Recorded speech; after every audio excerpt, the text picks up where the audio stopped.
Bağışlayan ve mehriban Allah'ın adıyla.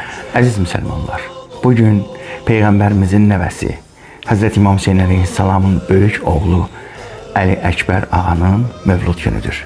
Bu münasibətlə sizlərin hamınızı təbrik edirəm. Üz cizgiləri, səsi, danışığı ilə Rəsulullaha ən çox bənzəyən şəxsiyyət olmuşdur.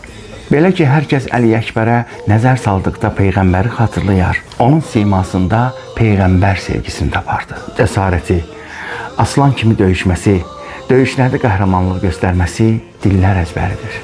Həzrəti Əli Əkbər dövrünün ən gözəl, ən nəcabətli cavanı idi. Belə ki, bu gözəllik onun təmiz bir qəlb, pak bir iman, yüksək bir əxlaq sahibi olduğunun göstəricisi idi. O, Kərbəlada atası İmam Hüseyin əleyhissalamın ən sədaqətli müdafiəçisi idi. Bu isə valideyn hörmətinin, həm də itaət və xidmətinin ən yüksək göstəricisidir. O, gözəl bir evdə, pak bir mühitdə, elm və mərifət ocağında böyüyüb tərbiyə aldı. Əziz cavanlar, Həzrəti Əli Əkbərin şəxsiyyəti yüksək əxlaqi keyfiyyətlərlə qurulmuşdu. Siz də şəxsiyyətinizi dərin mövqelər, sağlam prinsiplər, İslam dəyərləri üzərində qurun. İnsanların ən yaxşısı onun xeyirxah olanıdır hədisinin təcəssümü olun. O, cavan ikən rahat həyatı tərk edib ən ağır sınaqda haqq sözü və ədalət davasını müdafiə etdi.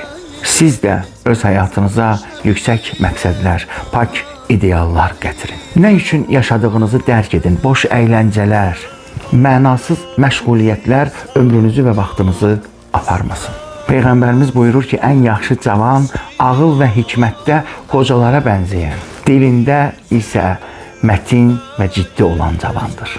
Onun atası İmam Hüseyin əleyhissalama olan sadiqliyi və sədaqəti dərin bir örnəkdir. Siz də öz valideynlərinizə qarşı hörmət, qayğı göstərin.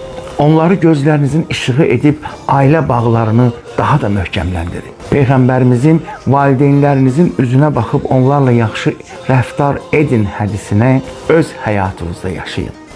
Həzrət Əli Əkbər əleyhissalam həm zahiri, həm də batini bir gözəlliyə malik şəxsiyyət idi. Siz də təmiz, nizam-intizamlı geyiminiz, sağlam bədəninizlə yanaşı, təmiz qəlbi, xoş xasiyyəti, doğru danışmağı özünüzə bəzək edin. Gəlin, valideynlərimizə sadiq, dinimizə bağlı, xalqımıza, vətənimizə faydalı bir cavan olaq inşallah. Gözəlliyin, mərifətin təcəssümü olaq. Amin. Allah bütün cavanlarımızı qorusun.